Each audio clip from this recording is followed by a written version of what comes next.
Behind every man now alive stand 30 ghosts, for that is the ratio by which the dead outnumber the living. Since the dawn of time, roughly 100 billion human beings have walked the planet Earth.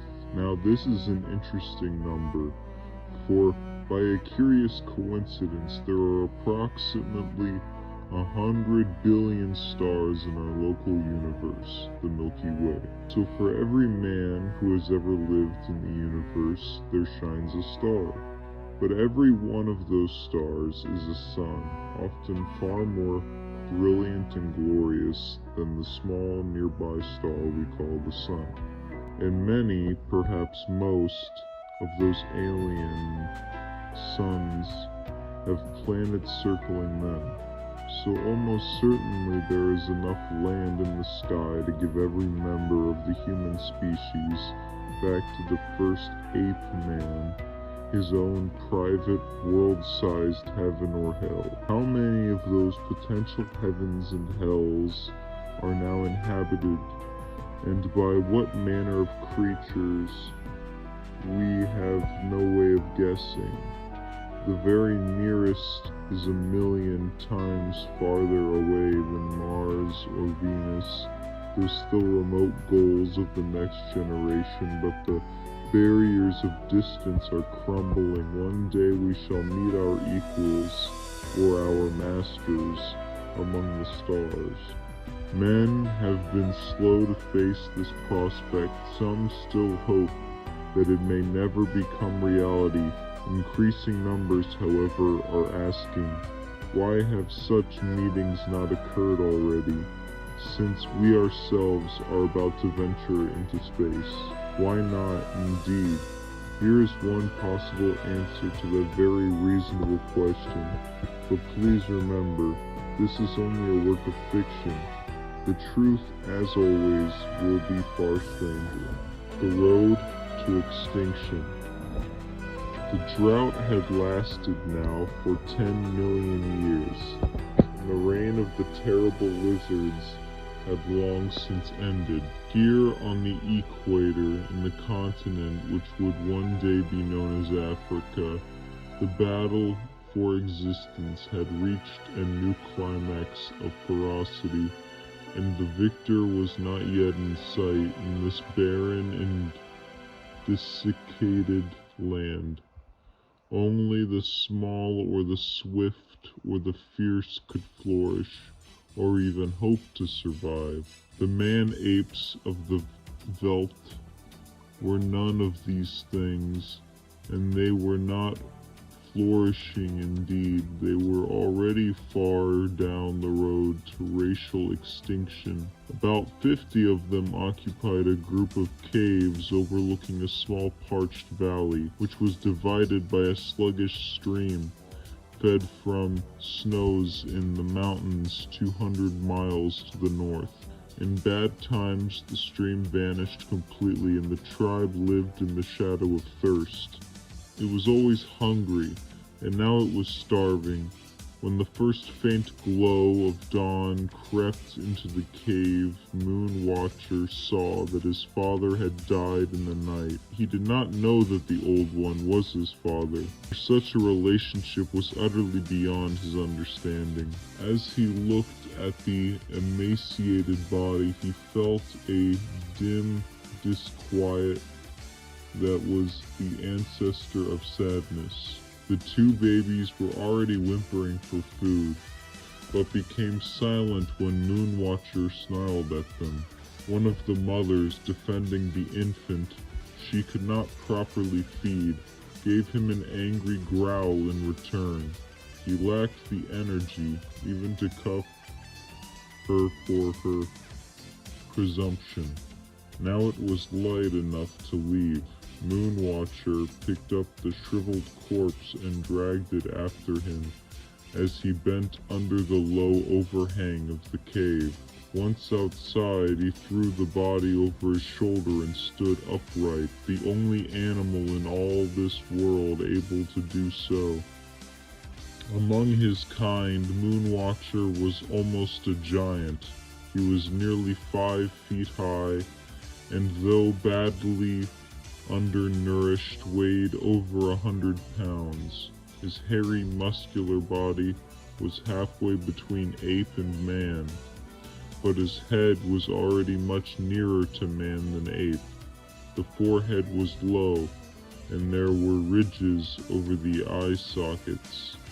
Yet he unmistakably held in his genes the promise of humanity. As he looked out upon the hostile world of the Pleistocene, there was already something in his gaze beyond the capacity of any ape. In those dark, deep-set eyes was a dawning awareness, the first intimations of an intelligence that could not possibly fulfill itself for ages yet and might soon be extinguished forever. There was no sign of danger, so Moonwatcher began to scramble down the almost vertical slope outside the cave, only slightly hindered by his burden. As if they had been waiting for his signal, the rest of the tribe emerged from their own homes farther down the rock face and began to hasten toward the muddy waters of the stream for their morning drink. Moonwatcher looked across the valley to see if the others were in sight, but there was no trace of them. Perhaps they had not yet left their caves, or were already foraging further along the hillside, since they were nowhere to be seen. Moonwatcher forgot them. He was incapable of worrying about more than one thing at a time. First, he must get rid of the old one, but this was a problem that demanded little thought. There had been many deaths this season, one of them in his own cave. He had only to put the corpse where he had left the new baby at the last quarter of the moon, and the hyenas would do the rest. They were already waiting where the little valley feigned out into the savannah, almost as if they had known that he was coming. Moonwatcher left the body under a small bush. All the earlier bones were already gone, and hurried back to rejoin the tribe. He never thought of his father again. His two mates, the adults from the other caves, and most of the youngsters were foraging among the drought-stunted trees farther up the valley, looking for berries, succulent roots and leaves, and occasional windfalls like small lizards or rodents. Only the babies and the feeblest of the old folk were left in the caves. If there was any surplus food at the end of the day's searching, they might be fed.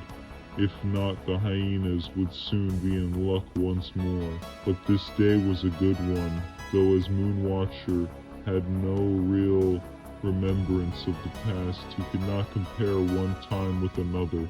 He had found a hive of bees in the stump of a dead tree, and so had enjoyed the finest delicacy that his people could ever know. He still licked his fingers from time to time as he led the group homeward in the late afternoon. Of course, he had also collected a fair number of stings, but he had scarcely noticed them. He was now as near to contentment as he was ever likely to be, for though he was still hungry, he was not actually weak with hunger. That was the most to which any ape man could ever aspire. His contentment vanished when he reached the stream. The others were there. They were there every day, but that did not make it any less annoying. There were about 30 of them, and they could not have been distinguished from the members of Moonwatcher's own tribe. As they saw him coming, they began to dance, shake their arms, and shriek on their side of the stream, and his own people replied in kind. And that was all that happened, though the man-apes often fought and wrestled one another. Their Disputes very seldom resulted in serious injuries, having no claws or fighting canine teeth, and being well protected by hair. They could not inflict much harm on one another. In any event, they had little surplus energy for such unproductive behavior. Snarling and threatening was a much more efficient way of asserting their points of view. The confrontation lasted about 5 minutes, then the display died out as quickly as it had begun, and everyone drank his fill of the muddy water. Honor had been satisfied. Each group had staked its claim to its own territory. This important business having been settled, the tribe moved off along its side of the river. The nearest worthwhile grazing was now more than a mile from the caves, and they had to share it with a herd of large antelope-like beasts who barely tolerated their presence. They could not be driven away, for they were armed with ferocious daggers on their foreheads, the natural weapons which the man-apes did not possess. So Moonwatcher and his companions chewed berries and fruits and leaves, and fought off the pangs of hunger, while all around them, competing for the same fodder, was a potential source of more food than they could ever hope to eat. Yet the thousands of tons of succulent meat roaming over the savanna and through the bush was not only beyond their reach, it was beyond their imagination. In the midst of plenty, they were slowly starving to death. The tribe returned to its cave without incident in the last light of the day. The injured female who had remained behind cooed with pleasure as Moonwatcher gave her the berry-covered branch he had brought back and began to attack it ravenously. There was little enough nourishment here, but it would help her to survive until the wound the leopard had given her had healed, and she could forage for herself again. Over the valley a full moon was rising, and a chill wind was blowing down from the distant mountains. It would be very cold tonight, but cold like hunger was not a matter for any real concern. It was merely part of the background of life. Moonwatcher barely stirred when the shrieks and screams echoed up the slope from one of the lower caves, and he did not need to hear the occasional growl of the leopard to know exactly what was happening. Down there in the darkness, old Whitehair and his family were fighting and dying, and the thought that he might help in some way never crossed Moonwatcher's mind. The harsh logic of survival ruled out such fancies, and not a voice was raised in protest from the listening hillside. Every cave was silent, lest it also attract disaster. The tumult died away, and presently Moonwatcher could hear the sound of a body being dragged over rocks. That lasted only a few seconds when the leopard got a good hold on its kill. It made no further noise as it padded silently away, carrying its victim effortlessly in its jaws. For a day or two there would be no further danger here, but there might be other enemies abroad, taking advantage of this cold little sun that shone only by night. If there was sufficient warning, the smaller predators could sometimes be scared away by shouts and screams. Moonwatcher crawled out of the cave, clambered onto a large boulder beside the entrance, and squatted there to survey the valley.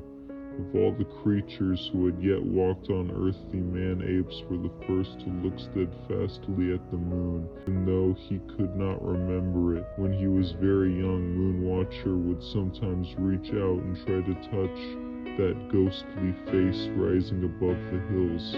He had never succeeded, and now he was old enough to understand why, for first, of course, he must find a high enough tree to climb. Sometimes he watched the valley, and sometimes he watched the moon, but always he listened.